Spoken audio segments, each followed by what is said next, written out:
In Parshas Noach, Hashem destroys the world with water. The Mabul, the flood. But one of the questions we don't often ask is why water? Why a flood? So the Maharal explains powerfully the nature of water. Water is formless. It doesn't have any innate form. It takes on the shape of its container. There's no paved paths on the ocean. But water is also the source of formation. Every process starts out formless. It has no form, it's just potential. And then it takes on a form. And in Machshava and throughout the Torah, all creative processes come out from water. If you look at the creation itself, the first creation of the world, the dry land, comes out from the water.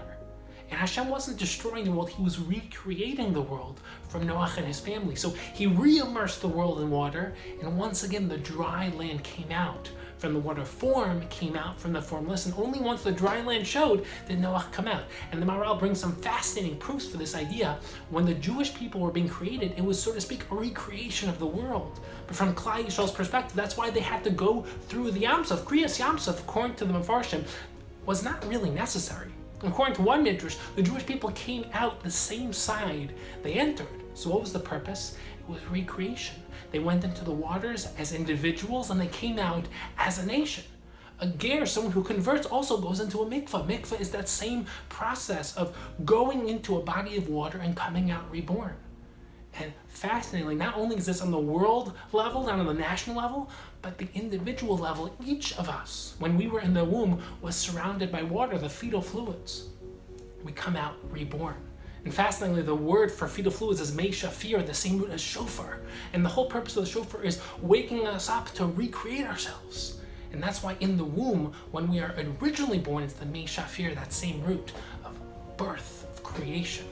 And at the end of this week's Parsha, Avraham says, we're introduced to Avraham, and Avraham says later on, Anochi Afar ve'efer.